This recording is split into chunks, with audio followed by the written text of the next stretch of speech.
All right. Thank you all again for joining us today. Today is November the 21st, 2020 at 3 p.m. This is the International Association of Woodcarvers, and we thank you for taking time out to join us today. Today we have a special guest on with us. We've got Mr. Kevin Applegate coming to us from Georgia.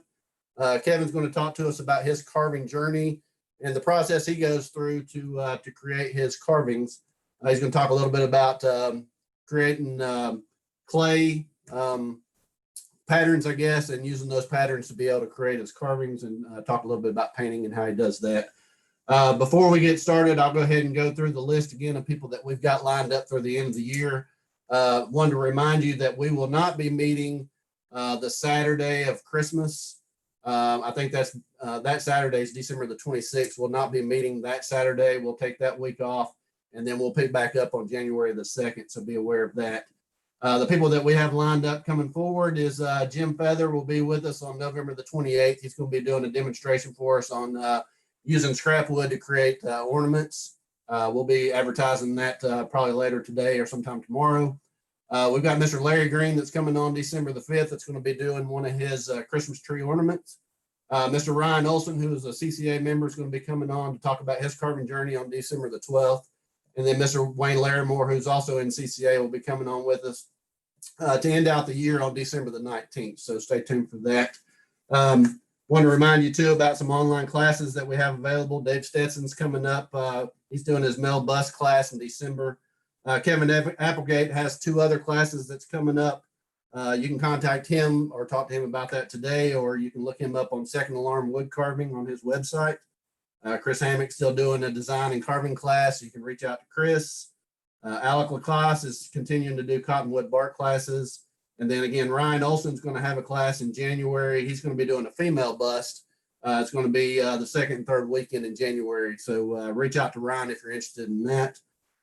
Again, we've got Kevin Applegate on today coming to us from Georgia, and he's going to talk to us about his carving journey. Kevin, thank you for joining us, and we look forward to hearing from you.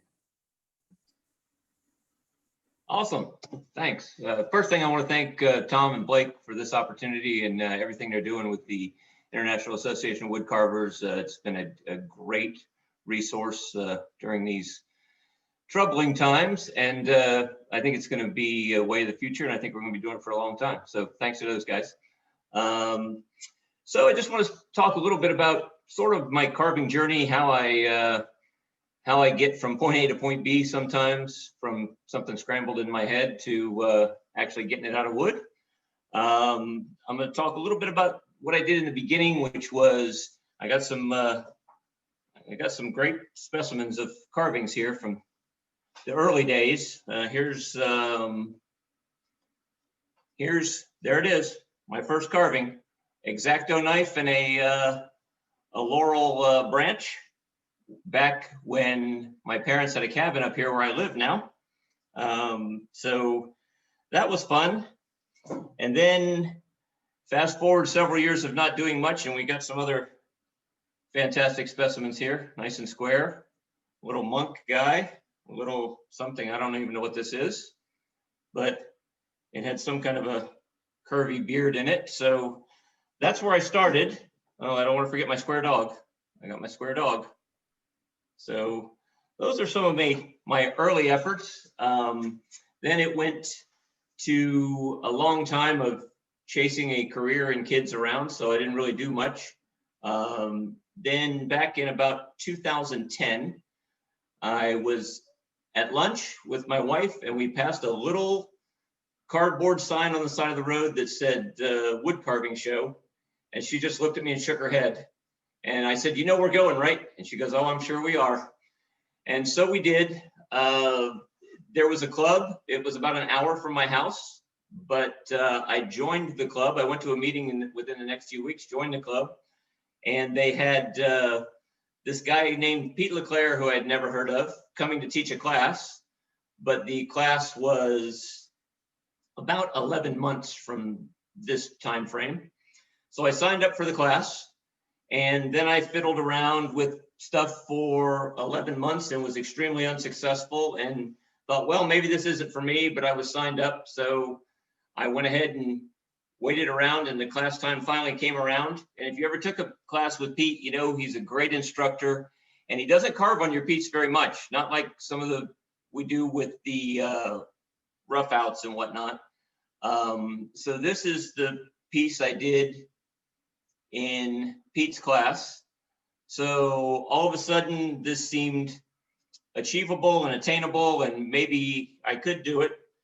So, you know, just can't say enough about how Pete taught and how giving he is. And clearly I would have never stayed with it had I not happened on to that class. So anyway, moving on to patterns and whatnot. I can't draw a lick. I couldn't draw a stick figure if you spotted me a circle and 3 lines.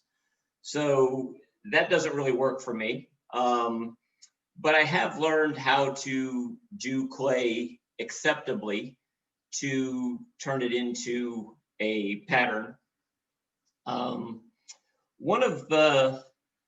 This is one of them that I've taken from clay, which it's not real detailed in the clay. Sometimes I put just enough detail in it to decide if it's going to work or if I like something. By the time I bake it, I've probably gone through several changes of it, where I've tried something and didn't like it and did something else. So this is just a little hobo. His stick isn't in there. So from that, I get real technical, and you can go a couple of ways here. You can, like anything else, you can take a picture from the front and from the side, as long as you have the camera fixed and you don't change the size of the picture. You can use those and you can print those pictures out, and then you can cut them out and make them into a pattern. To me, that takes too long and it's too much work. So I simply lay the piece down front and lay it on its side and just trace it. So that's about as exciting as a pattern as I use. It just gets some wood out of the way with a saw. It's not really, you know, it's hardly more really than carving it out of a block, but it does get some wood out of the way. And this is the carving that came out of it. So he doesn't look exactly the same, and the size is different. For some reason, when I sculpt them bigger.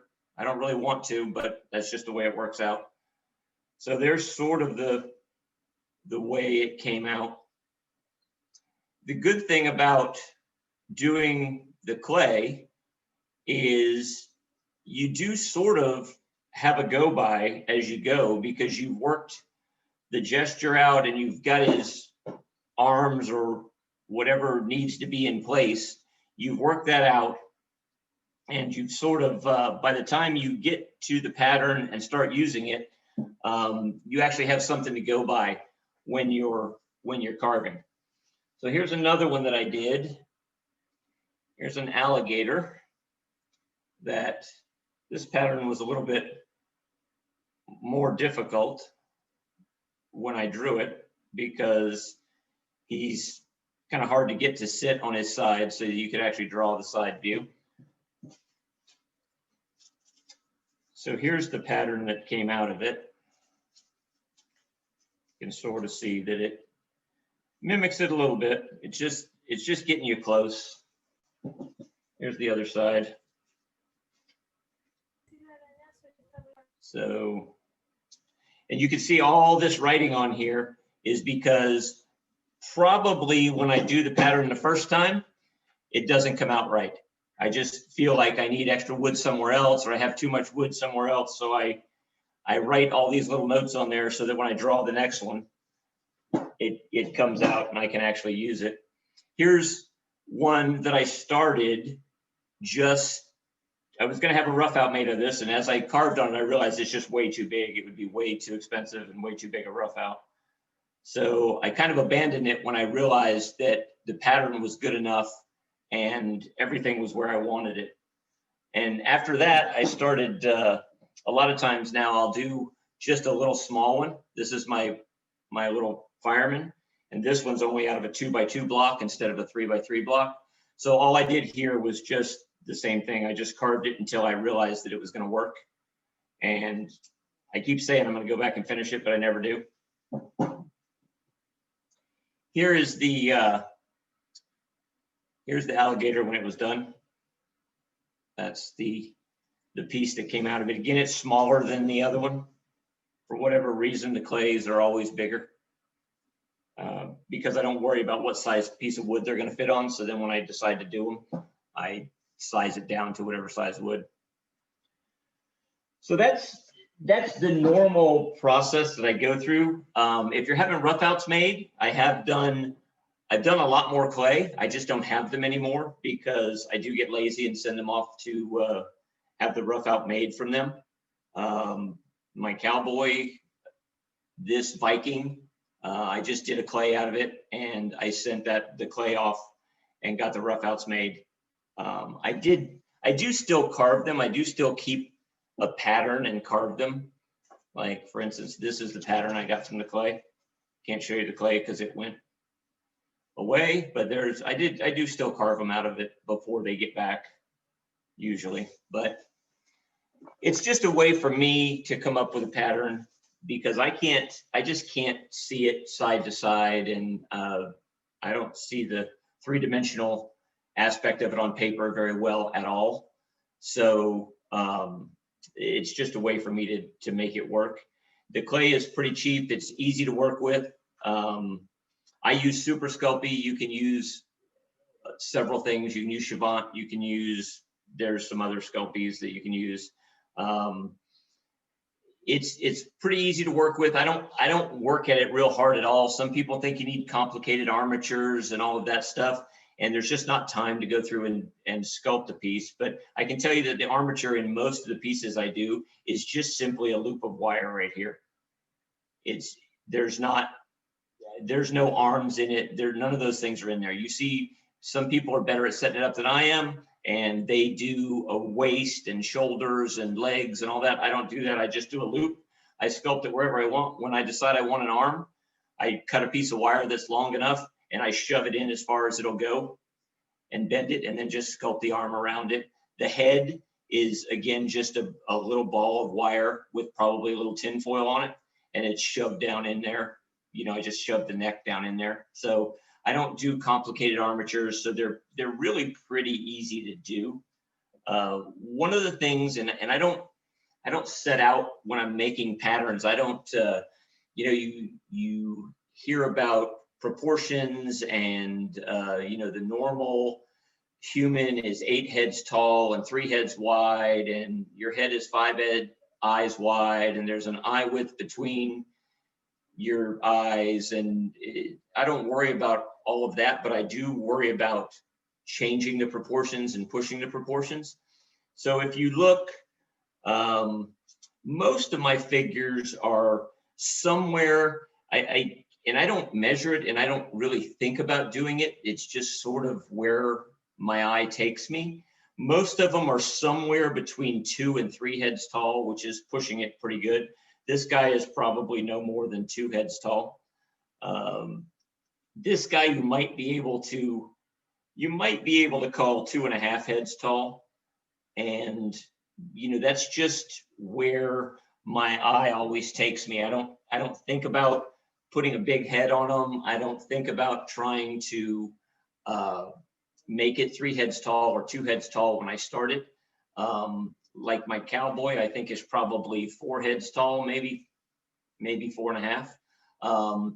But I know they're always going to have a big head and they're always going to be shorter than the 8 heads tall, but I don't really think about exactly where I'm going with it. So the other way that is a way to come up with your own ideas is, a lot of people, I've done it a lot, is modifying roughouts from one thing to another. Those of you that know me and have carved with me, you know that there's no roughout out there that I don't see a fireman in.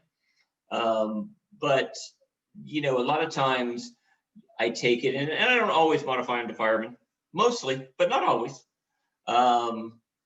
So for instance, if I can grab this, I had this rough out of this pirate. Oh, sorry, down here. I had this rough out of this pirate, and I don't love the rough out.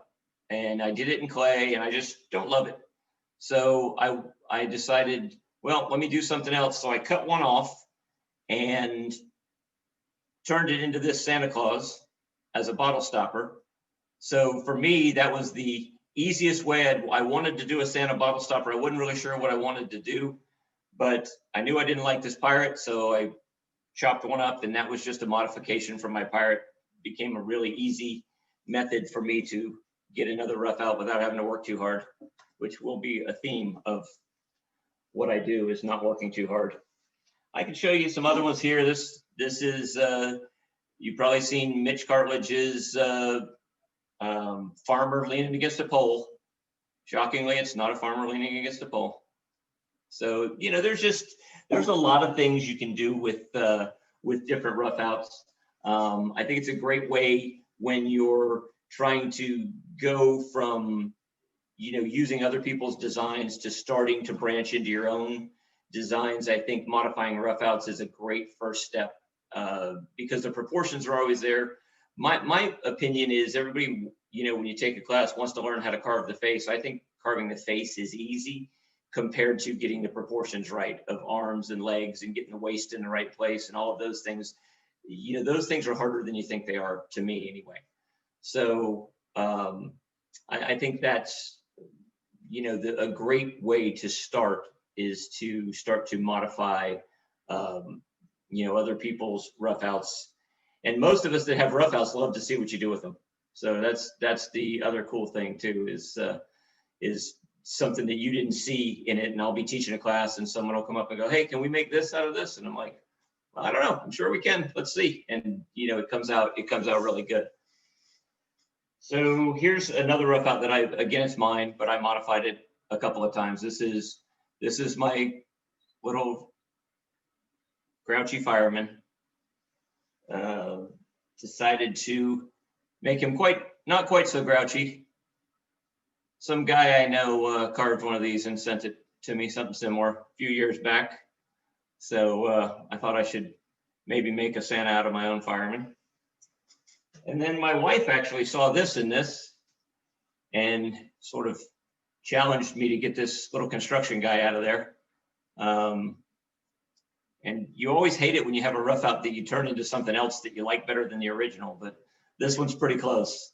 I like this guy a lot. He's fun to carve. I've carved him in a few classes now. People seem to like him. Here's another one of my pirates. It's just a pirate with a bottle of rum on a treasure chest who is also a Santa with a bottle of eggnog or rum on a crushed present. So it's just fun to modify them. Don't always do what somebody tells you that they did with it. Find something else in there. I think that's a good way to it's a good way to start into finding your own designs. So that being said, I want to move to the carving process, which I'm pretty, I don't know, I'm like really kind of firm on how you get from point A to point B, because I think you can get in trouble if you don't follow a few simple steps. Everybody wants to get to detail right away. They just want to get there as soon as they can, and it happens all the time. You'll be teaching a class, and while this one doesn't really matter because it doesn't have fingers, I'll use it anyway because it's close.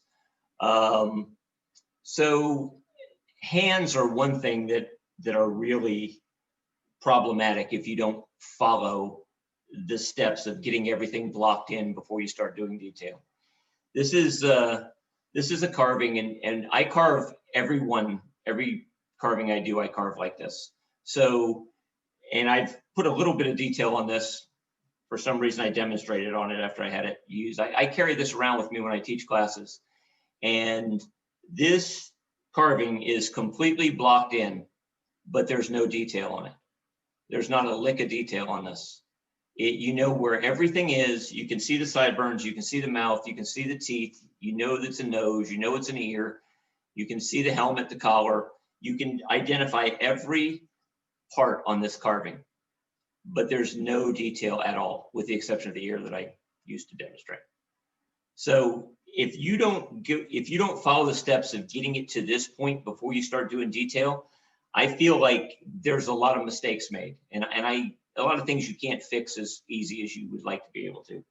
So hands are a great example, and I'll use this one here. Actually, is blocked in and doesn't have detail on it. So if I was going to carve fingers on this, say, let's just say that you carve this one. You don't get it all the way blocked in. You just get down to here and you get this hand where you want it, which is right here. You know where the thumb is, you know where the fingers are, you can see the planes of the hand, but there's no detail on it. And let's say you carve the best hand that's ever been carved on this side. And then you come over here and you're blocking this one in and you have a tear out and you have a problem. And the next thing you know, this hand gets a little small.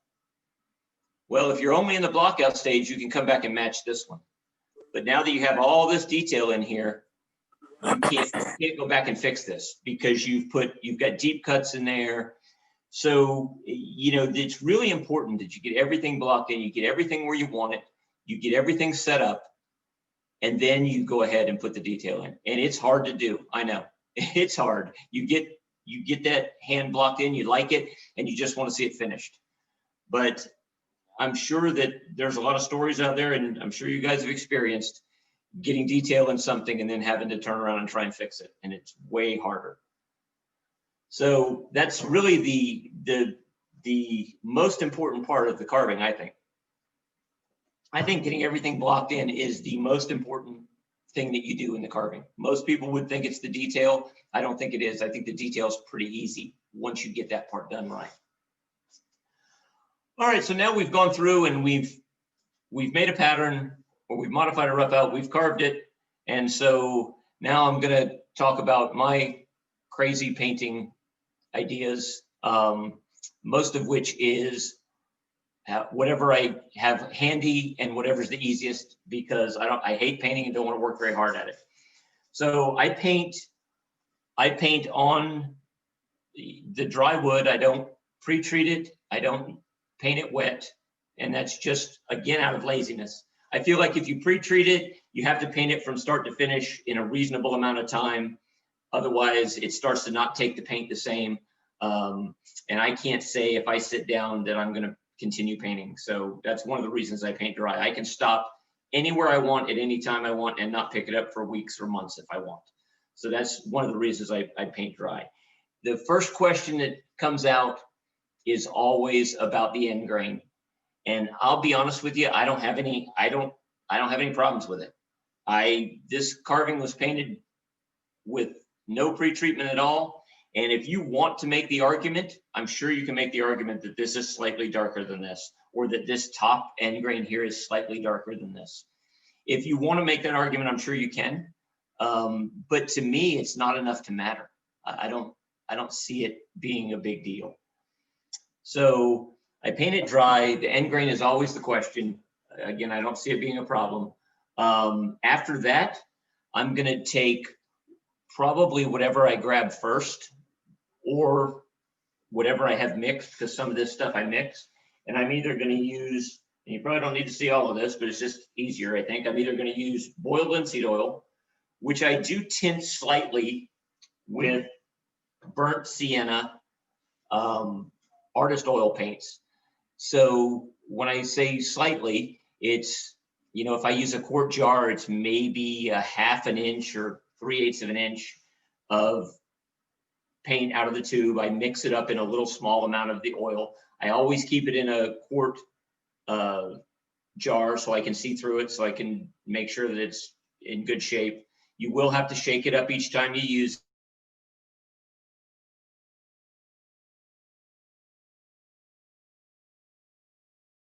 it. Sort of complements the skin color more so than just the yellow boiled linseed oil would. So that's the reason I tint it, is mainly because of the face colors, or the skin colors, I should say. Another thing I use, this is actually, if I was going to use one thing and you had to limit me to one thing for the rest of my life, I would probably take this. And the reason for that is For me, this doesn't stink.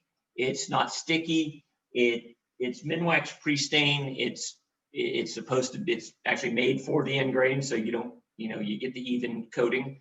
It's really easy to work with. The only thing I find is that it doesn't like air at all. So if it gets this film on it, no matter how good I seal it, or if I store it upside down or whatever, I always seem to have a problem with it not staying fresh and not lasting long. So that's the main reason I don't use it more than I do. The last thing that I would use if I'm going to do any treating of it is Minwax Natural number 209.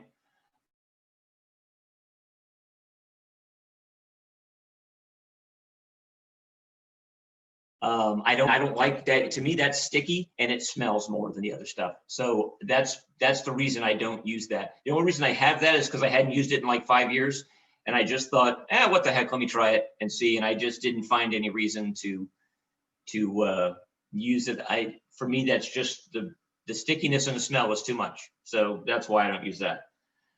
So after I paint it and dip it,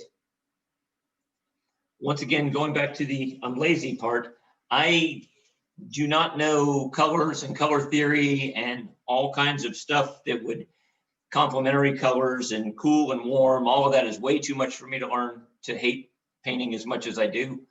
So, but I do want some shadow. And like this piece, you can see has shadow in several places. You can see shadow in the hair. You can see shadow in the ears, on the clothing. On this shield, there's quite a bit of shadow.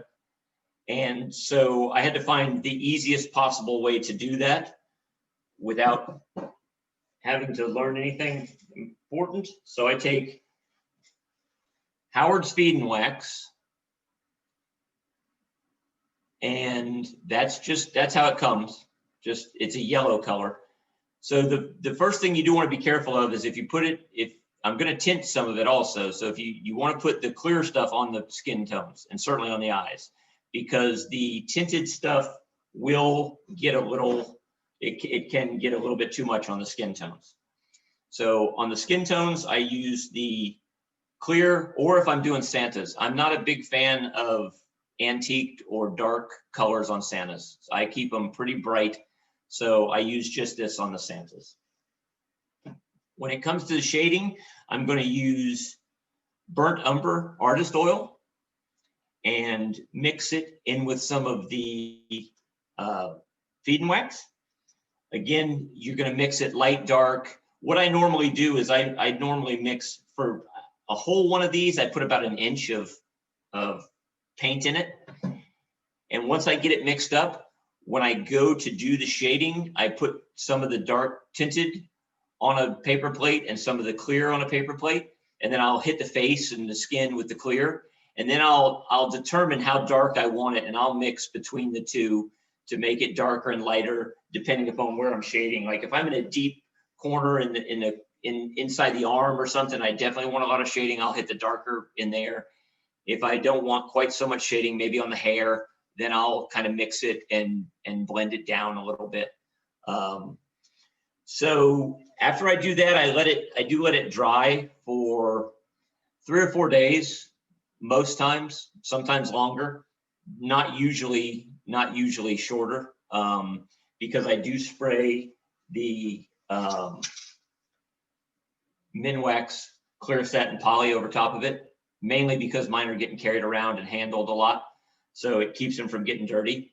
And you wouldn't think it would work very well over top of the wax, but as long as you let that wax dry for a few days, I've never had a problem. All of these have been sprayed, and I say I let them dry probably longer than I do a lot of times. One thing I missed a little bit, when I do the wax, I actually do it right after I dip it. Right after I dry it off with a paper towel and put the wax on it right then. And what I found, and this is just my own theory, could be completely wrong, but it makes a difference if you do it right away. As that linseed oil soaks into the wood, I feel like it draws that color and that wax into the wood.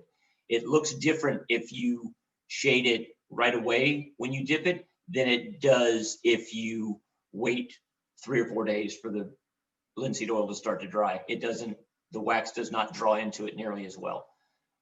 So I do it right away, and I found that out by accident, being lazy and late, and was leaving and had to do one an hour before I left and didn't have time to let it dry. And it came out the best of any of the ones I had done. So I started doing that.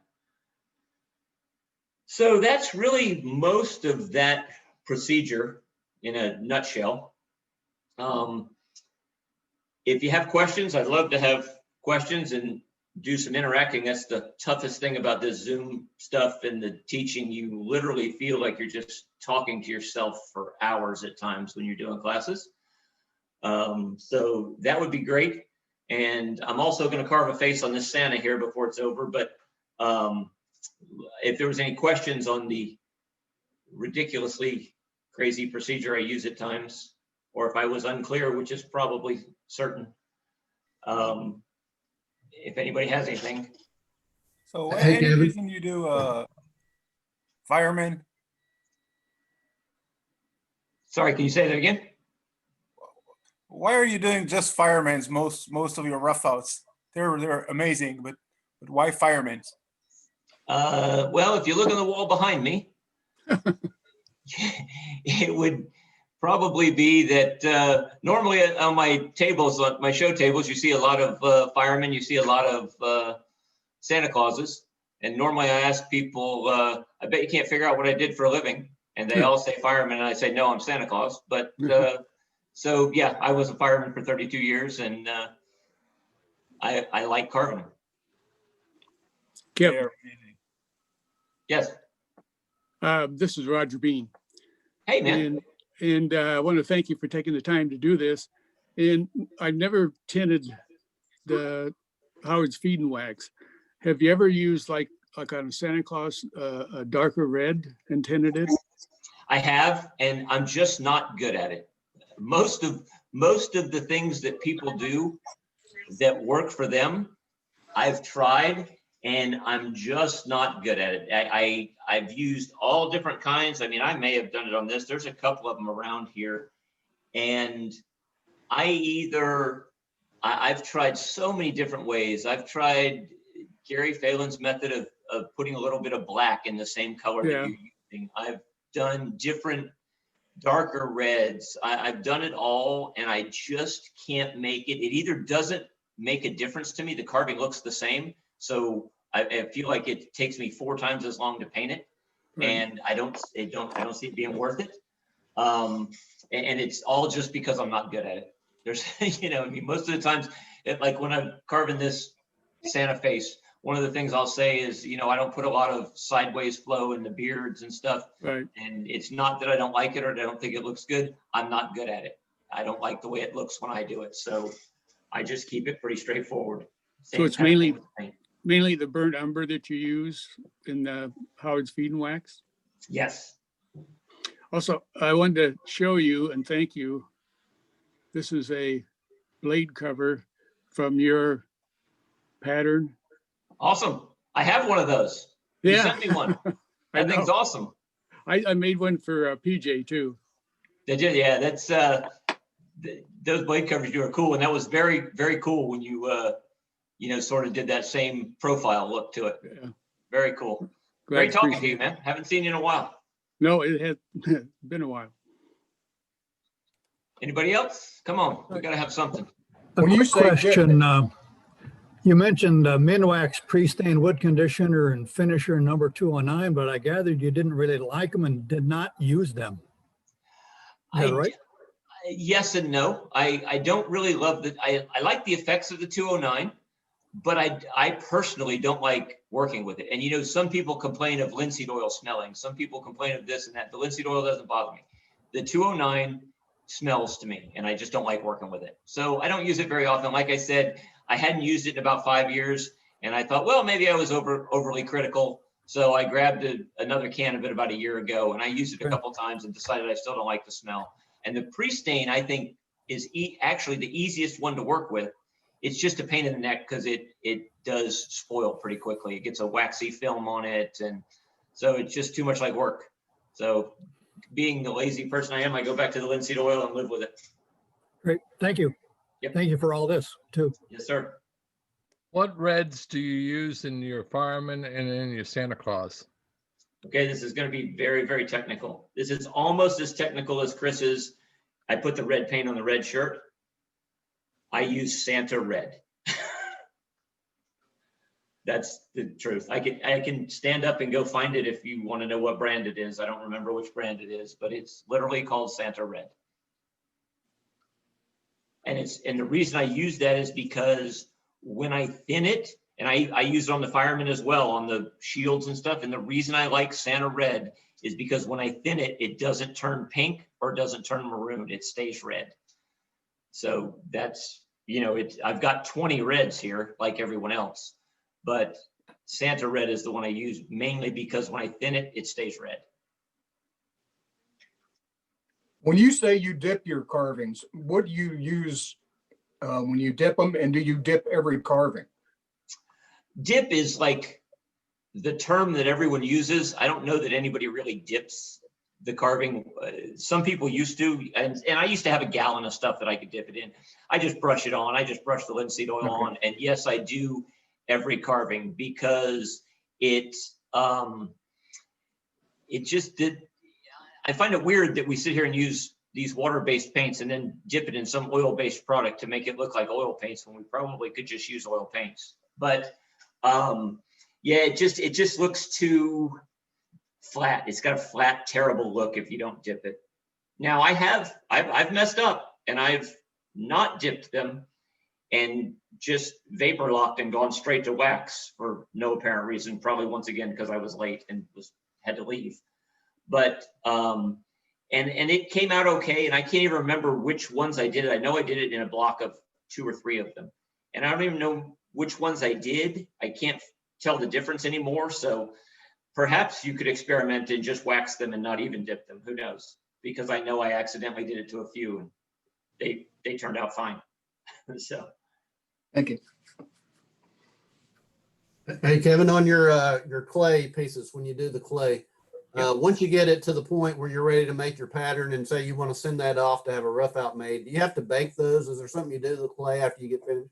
Yeah, the Super Sculpey, you have to, you bake at a low temperature, like 240 degrees for a couple hours.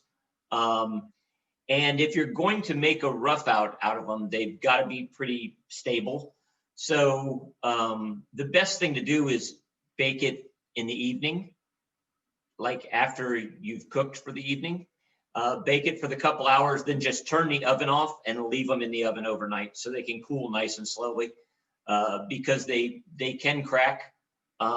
Like for instance, this hobo, I don't know that I would have ever been able to send this off to have a rough out made because this brim is pretty thin. I'm not really sure. And if you see this shiny part on here, that shiny part is epoxy because it had been out of the oven for about an hour when I dropped it. So the epoxy was just putting the brim back on the hat. And when you send it off, you don't really have to do anything to it. They take care of all my rough outs are made by Heineke, but I know Sid does it as well. You can just send it to them and they put it everything they need to attach it, which is kind of nice, so but even if you're not going to send it off, I bake most of them just because I don't know what you do with them. They're a bunch of boat anchors afterwards, but I do bake most of them just because when I'm fiddling with it, sure as I don't bake it, I'll drop it or grab a hold of it or something. So that's about it. Anybody else? All right. Well, I'm going to change glasses so I can see. So I'm going to carve this. This is partially carved already. It's I'll go through the steps that I would normally go through. When I start a rough out, I know one of the questions that I get sometimes in teaching classes and whatnot is, where do you start? You start on this rough, you get handed this rough out and you're sitting there. And I've just learned that over the years, I start in the same place each time. It doesn't matter what rough out you hand me. I start in the same place. The other tip is if you don't want to do that, there's something on that rough out you can identify. It might be a foot, it might be whatever, but there's always somewhere to start. But to keep from having that confusion and to sort of have a system, I kind of always start in the same place. The first thing that I do is I don't go through and take off all the rough out marks. I'm not saying that's wrong. I'm not contradicting anyone. I'm just telling you that I don't go through and do that for a couple reasons. Sometimes rough out marks can be pretty deep. And if you try and get down below the rough out mark, you take away some of the mass of the piece that makes your life difficult down the road. And it can be on an arm. Sometimes you can catch a piece of grain going up and down this arm and tear it deeper than you want to, trying to get a rough out mark off that you would have gotten off all by itself through the carving process. The second reason I don't do it is I put a lot of heavy detail in my hair, and I want there to be as much wood as there can be when I start. And if I skim off all those rough out marks, I've taken off probably, I don't know, 20% or something that I could have used for that detail. So that's why I don't do that. So like I said, this one I had partially carved. I had blocked it in for a class. So, but I'm going to go ahead and pick it up from here. So I start every one of them in the same place. I start at the bottom of the nose. So all I do is come into the bottom of the nose and establish where that nose is. And the next thing I do is I find the side of the face. So those three cuts, it goes from a rough out where you're not seeing a whole lot to you automatically see a bunch of the face, right where everything is. This one, like I said, I already did the mustache. So I do take some deep cuts right in here just to set that nose back into the face a little bit. And I take a deep cut here. So once we get that far, we're kind of up to speed. I've got hair drawn in at the top here, and I'm not really sure there's enough room for it. So I usually just draw it in there to think about it. And the next question is always this eye line that I draw in there. And when I draw this eye line in here, it doesn't necessarily ever mean that that's where the eye is going. It's where I think the eye is going, but I can't see it until I put that line in there. And once I put that line in there, I do on most of my figures, I stuff the eyes way down on the nose.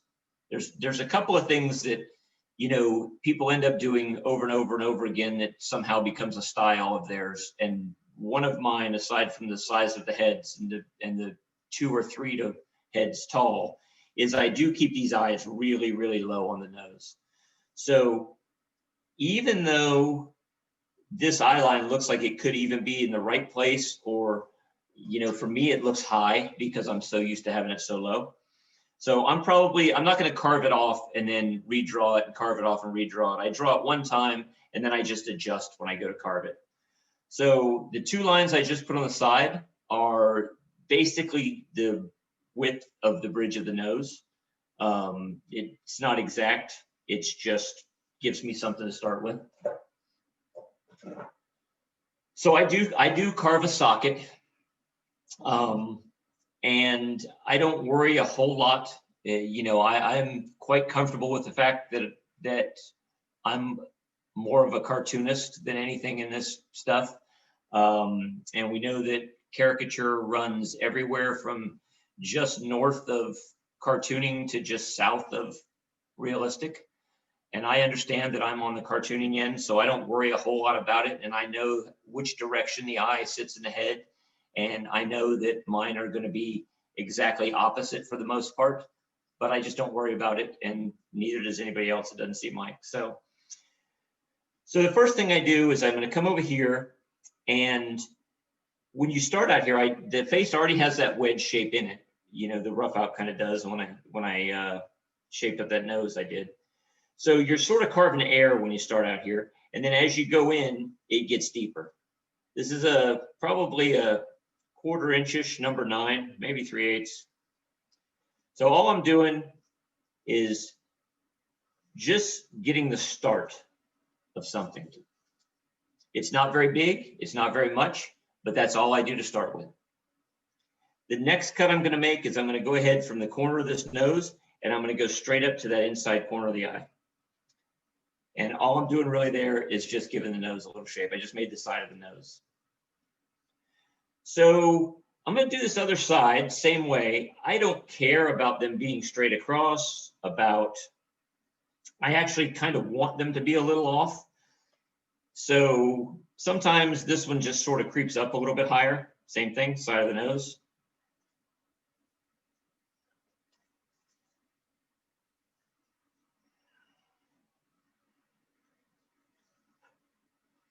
So that's what I start with. Now you can use a multitude of tools here.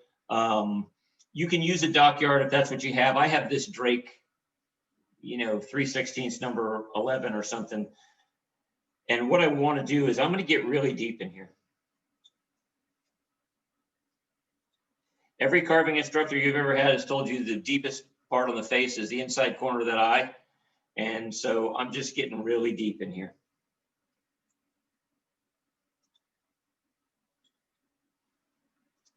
So now you can see it's really, I say you can see, I hope you can see. It's really deep in there. All right. So I don't normally draw it, but I will draw it for the purposes of you being able to see what I'm doing.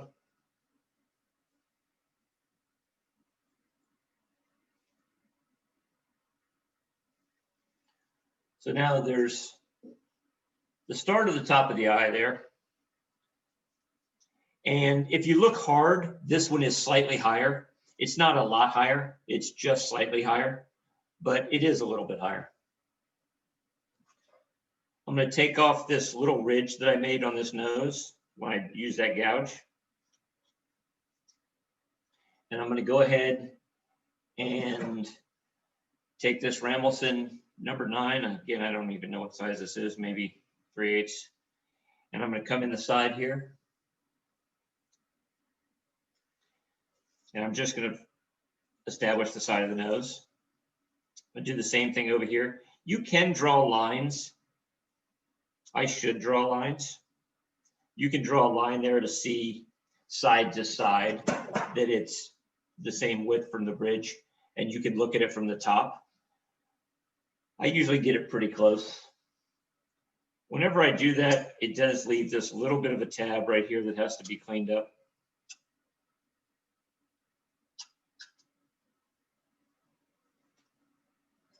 So now I'm going to use this dockyard, whatever it is, the middle one. If they're 5.4 or 3 millimeters, whatever they are, this is probably the 3. I'm not really sure of the numbers.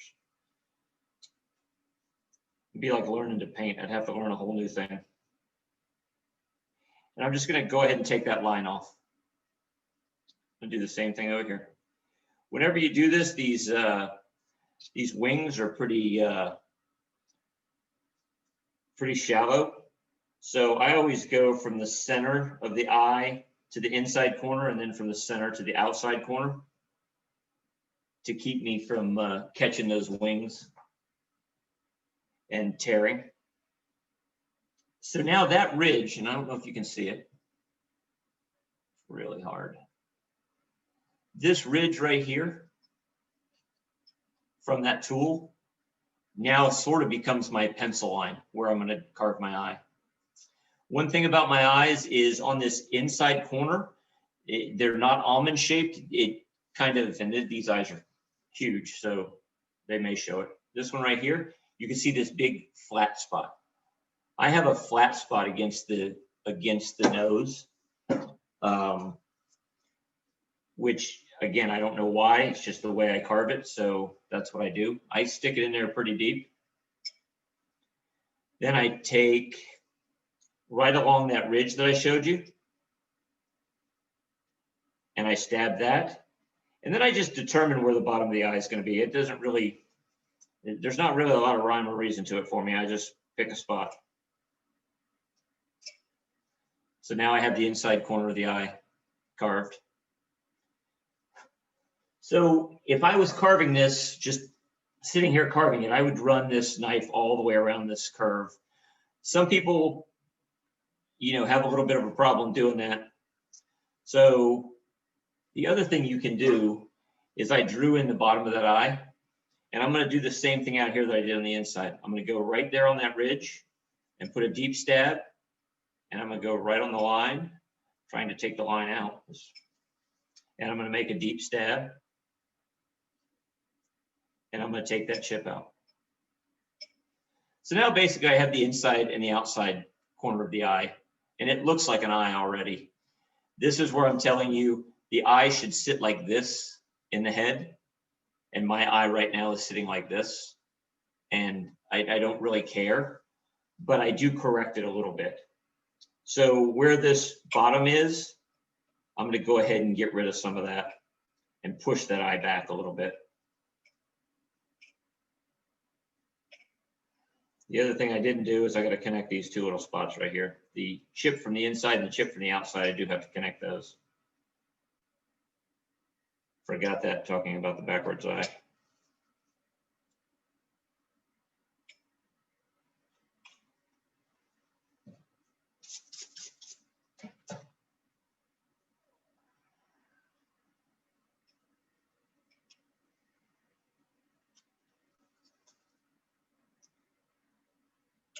Trying to clean it up a little bit. The bad news about this Zoom stuff is you have to keep the lighting pretty low.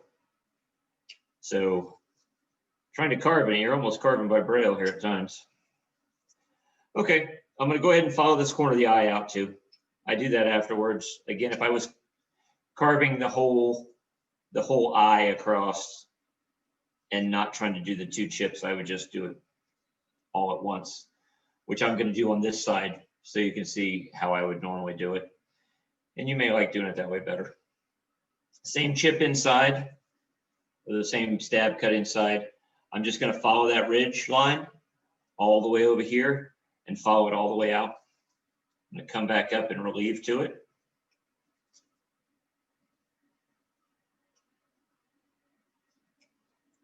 I'm going to establish where the bottom of that eye is. I still have to take that same chip out because I want the inside corner deeper. I'm still going to come out here and take the outside chip out because, again, the eye is supposed to be round. Same problem, it's sitting backwards in the head. So I'm going to come in here and shave down some and just get rid of some of it.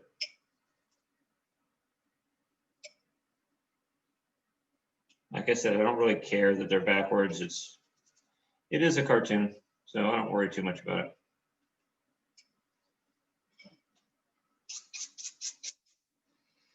So the first thing I always do as soon as I get the eyes carved is I go ahead and color them in so I can see who this guy is, see what I like about it and don't like about it, what I want to adjust or not.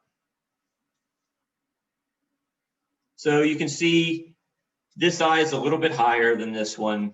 He's got a little bit of a look.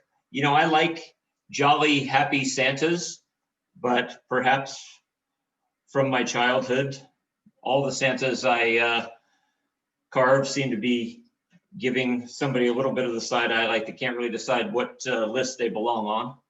So maybe that's from experience, I don't know. So there are rough out marks all over here, so I'm not going to mess with them too much. That's about as quick as I get the eyes in. Now there's a few options here. Where this soft ridge is from the dockyard, you can leave it alone, which is just fine, or you can do one of two or three other things. I actually have some Drake tools. I don't want to put that away, I'm gonna need it. I actually have some Drake tools. When Dockyard went out of business one of the times, Drake stepped in and made some micro tools. I like them a little better than the Dockyards. Actually, I don't even know if they still make them, but I do like them better because they're a little deeper. So you have less problem with the wing hanging up, as well as it makes a little bit more of a shadow. So you can either come in and you can hit it with this tool if you don't think it's deep enough. And for me, it's really not deep enough. So I'm going to hit it with this tool. Where I'm going to go from there, I don't know. So, like I said, so it's just a shade deeper, so it gives me just a little bit better shadow. So there's that. Now when you see it, you can probably see that eyelid in there a little better. If that's not enough for you, you can always come in with a V tool.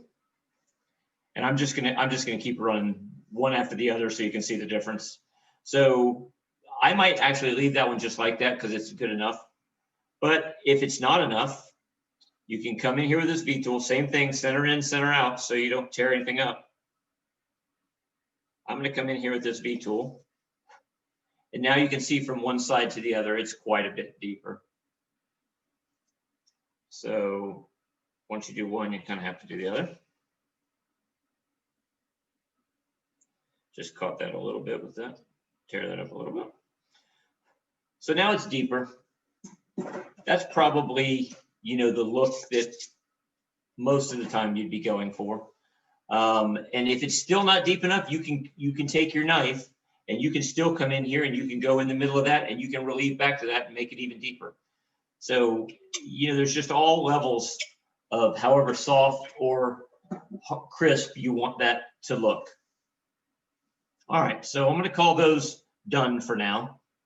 The one thing that I do want to do is I want to come across the top of this nose here where you were coming in and ending at those lines I put for the bridge of the nose. It leaves a little bit of a harsh line. So I just soften it a little bit.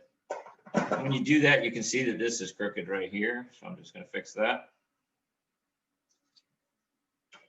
The next thing I'm going to do is I'm going to finish the bottom of this nose. I'm going to take this fishtail number 7 that you probably can't see, but it's the gouge that you have in the Rammelson starter set that you bought that you have no idea where any of them are, and it may have been the only useful gouge in there. A lot of times people just punch, and there's no way for me to do this and be able to see. A lot of times people just punch these straight back like this. And sometimes you look from the front and you can see it just looks like two straight gouge marks. I try and avoid that. I take and turn it a little bit to the side, and I'm going to take, and when I do it, I'm going to raise my hand, and this is going to be like an arcing motion with this 7. So I do that. Sometimes I go back and get a little bit more if I didn't get slipped out of it. And now when you look at it from the side, you can actually see the wing is higher than the bottom of whatever part of the nose that is. And you can actually see into that nostril a little bit. So from the front, it doesn't look like it was just poked straight in. I'm going to do the same thing over here. I'm going to start and I'm going to turn the gouge the whole time. The next thing I'm going to do is I'm going to come under here and I'm just going to score underneath this nostril. There's a little bit of a tab that I'm taking off there. And I'm also scoring all the way underneath the nostril. And the reason I'm doing that is because I'm going to come back with the dockyard, either the biggest one or the second biggest one. And I'm going to put it in the same spot and I'm going to make the same motion. It's just a lot smaller gouge. So I don't have to, you know, I'm just doing it with my wrist really. And let's see where it goes. So now I don't have that same feel that it's just 2 gouge marks poked in. If you look at it from the side, you can see past this wing like you can on a normal nose. And I just like it a little bit better. All right. I'm still debating on this hair on the top. And I think I'm going to put a little bit. So all I'm going to do is I'm just going to come across here with some wedge cuts. I'm not a big stop cut guy. I think they get you into more trouble than they help you with. There are places that you have no choice, and I get that. But if I have the option between doing a stop cut or just making these little wedge cuts along the way, I'm always going to take the wedge cuts.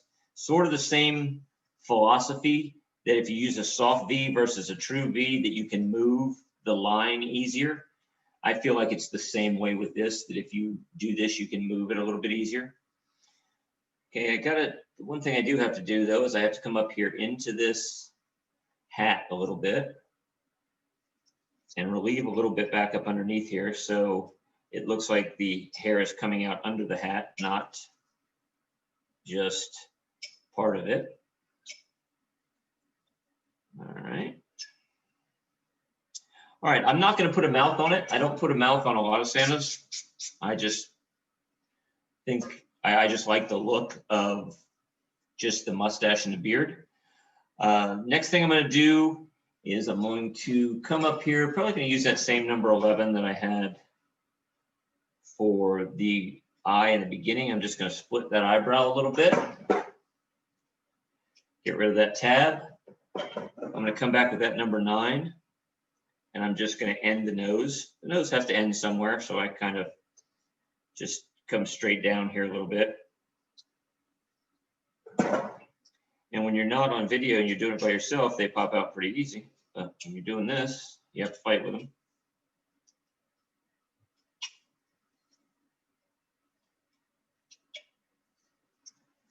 So once you split those eyebrows, you got to come back and just curve this a little bit so it's not so harsh straight up and down. Also get rid of that gouge mark.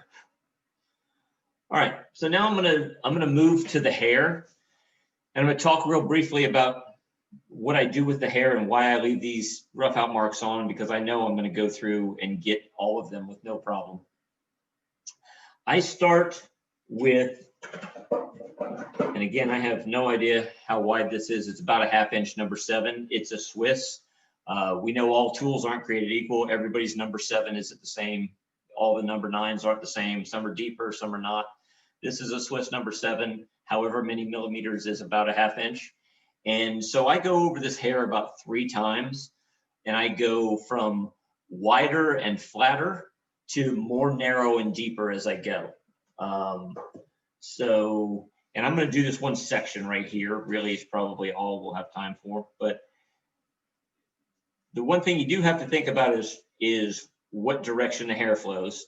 So if you want to make sure you're going in the right direction, it's not a terrible idea to throw some lines on here just to keep you going right.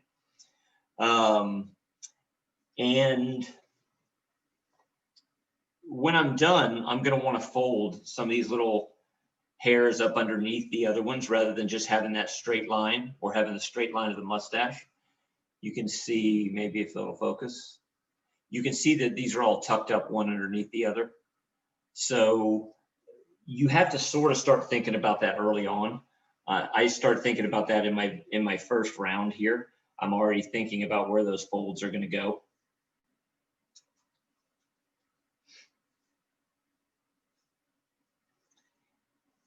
You're trying not to, I don't want to run them all right into one another. You come up with little kind of hills and valleys from these gouges. And when you go from one gouge to the next, you don't really want to, you don't just want to keep going in all the same valleys, and you don't want to come through there and take off all the hills, because that's the whole purpose you're doing it, is to get those big facets in there. So it's kind of a balancing act, and you kind of learn as you go. But you can see I took quite a bit of wood off with that tool. And if I have already started out with less wood because I cut them rough out marks off, it just cuts my ability down to do some of this stuff. All right, so I'm going to go from that. I don't have a progression of tools that I use. I just look over here and grab whatever I decide I want. Lost your iPhone there.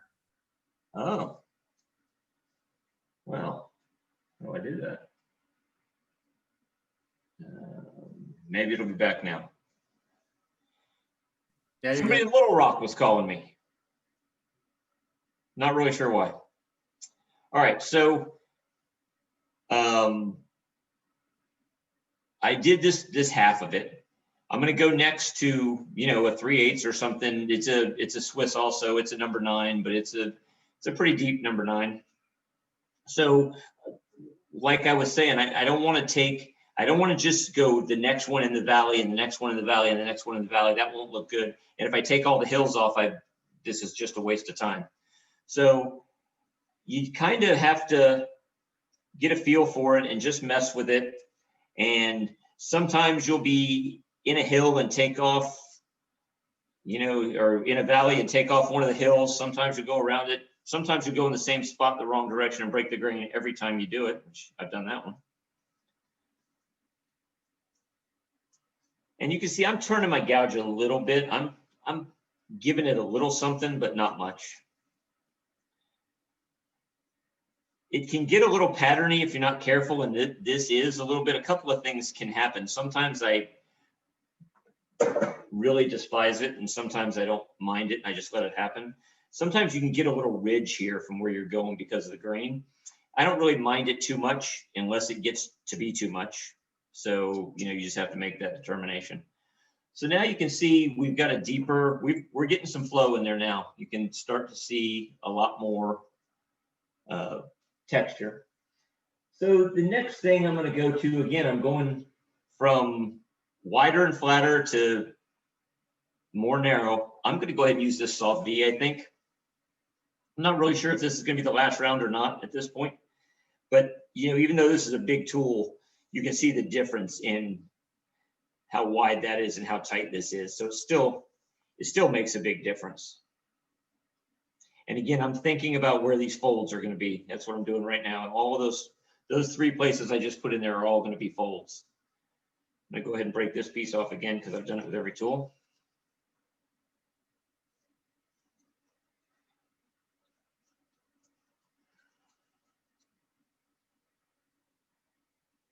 Like I said, I'm giving it a little bit of a turn here and there.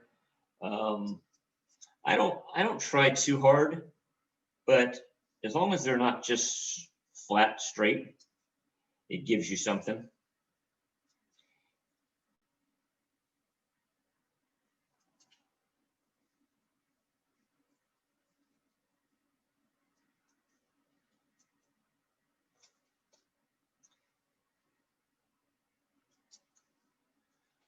All right.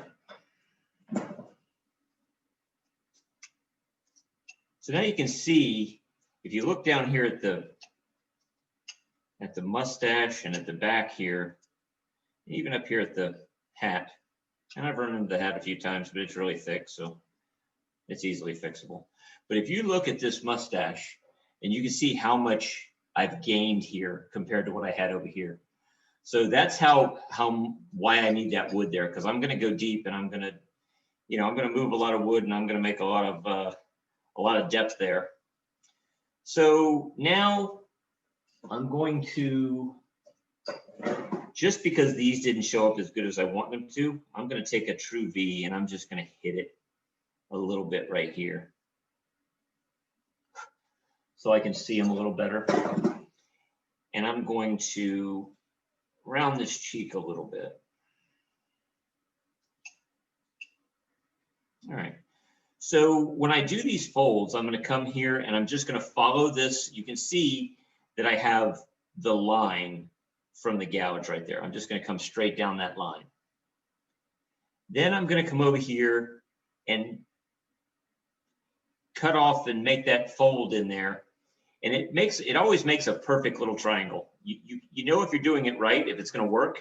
If whatever the word for a triangle is, that's all the sides are the same length.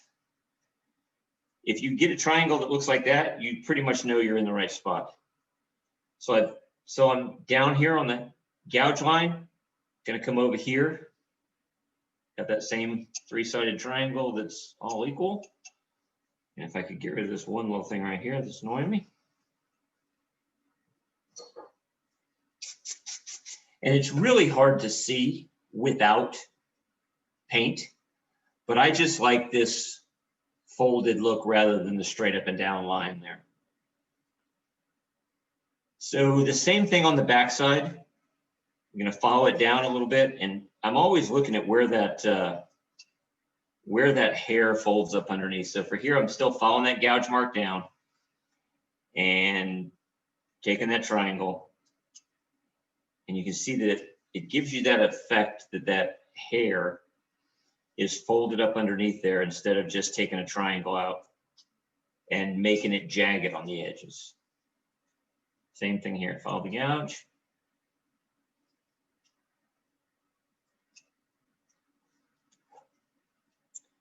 And one more right here.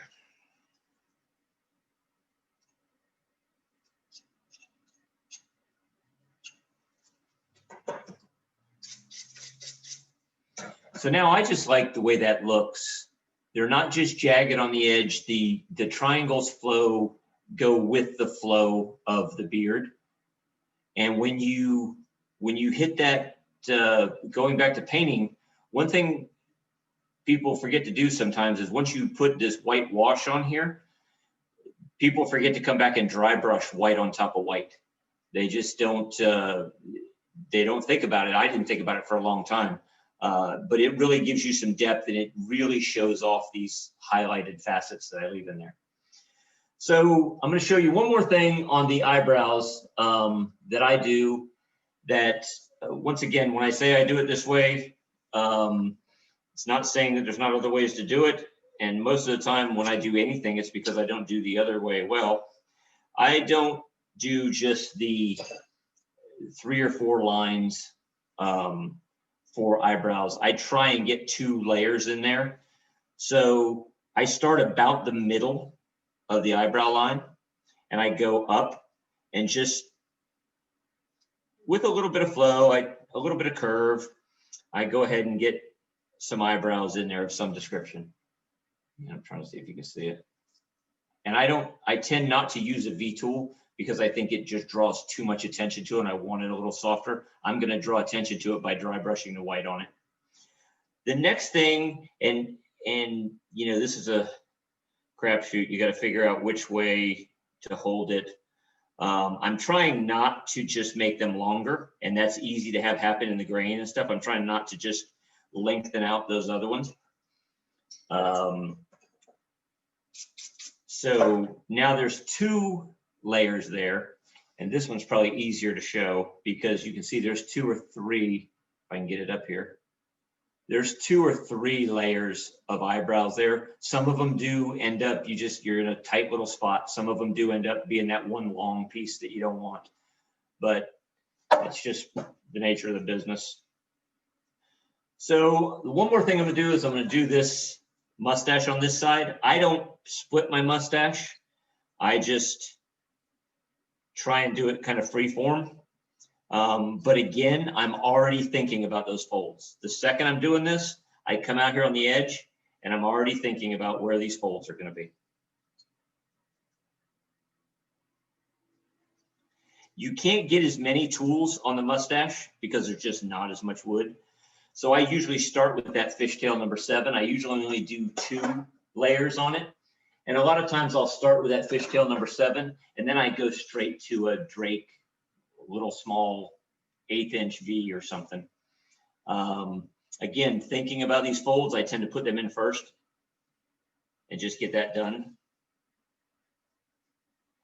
And then I come back when I can see. You want to make sure that you've done the nostrils before you do this, because if you haven't, when you cut the nostrils in, you'll have this blank spot, and then you'll have to go back and try and match the mustache to it. So I just find I want to always remember to do the nostrils first.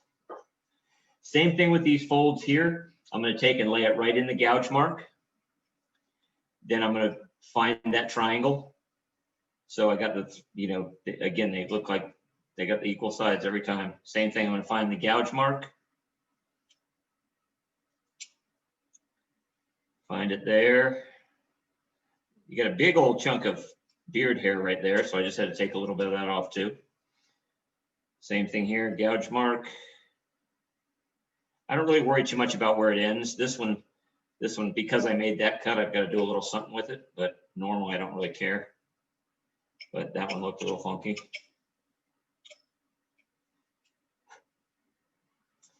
And one more thing I'm going to do is I'm just going to take a little bit of a cut right here, And I'm just gonna give myself a little shadow on top of the mustache, underneath that cheek.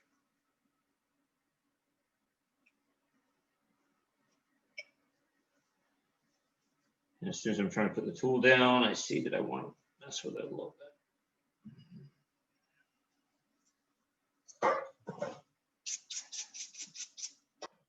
And there you have the same thing. Those mustache hairs look like they flow with something, not just triangles that are jagged on the end.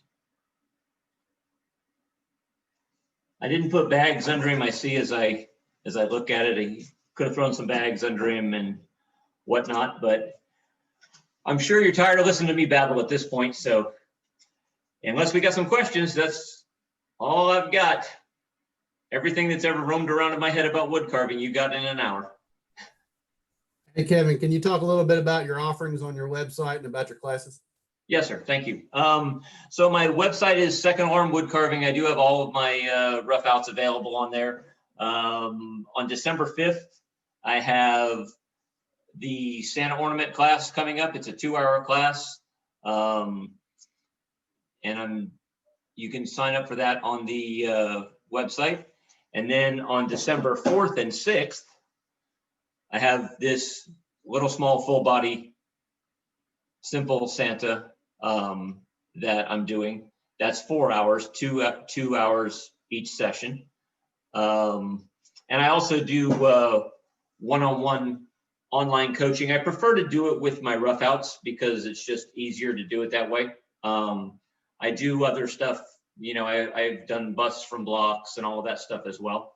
But the most efficient way really is to do the one-on-one stuff with the rough outs. So that's all I've got coming up. I do have some other stuff. I'm thinking I might be doing the Viking after the first of the year. I've got I think 4 sessions scheduled. So I may do the Viking after the thing. I just haven't picked the subject yet. So I'd love to have you participate. They're a lot of fun. They're a lot more fun. I just sit and talk for 2 hours straight.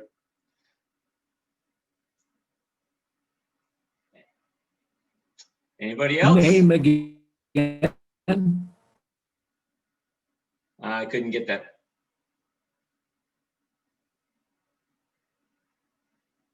Could you repeat your website name?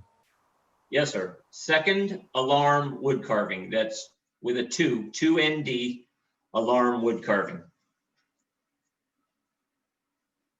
I'm also one of the instructors on the Wood Carving Academy. So if you haven't visited that website, I know they were on here last week, I think. Cool website, a lot of different variety of different types of carving and stuff.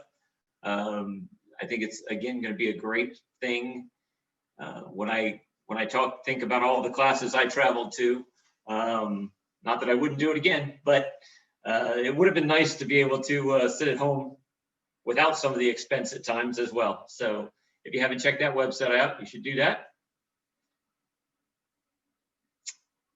Anything All right, else? Kevin, we'll go ahead and stop you there. All right, buddy. I want to say thank you again for taking your time out to present for us today and also do the demo. That was something a little extra there that we weren't expecting, so we appreciate that. Look forward to seeing you out on the carving circuit soon, and hopefully we can get back in and start having some classes and stuff. But in the meantime, if you get a chance, sign up for Kevin's classes. Be sure to get with him if you want some one-on-one instruction. He'll be happy to help you, so reach out to him. I just want to remind you all again, Jim Feather will be up next week. He'll be doing a demonstration, so tune in next Saturday at 3 p.m. We'll have Larry Green, Ryan Olson, and Wayne Larimore to finish out the year. And it looks like a pretty good lineup. And Tom and I are both working on trying to get some people lined up for the beginning of 2021. So we look to continue this, and hopefully it's beneficial for everybody. And thank you all for joining us. I want to give a shameless plug for our Teespring account.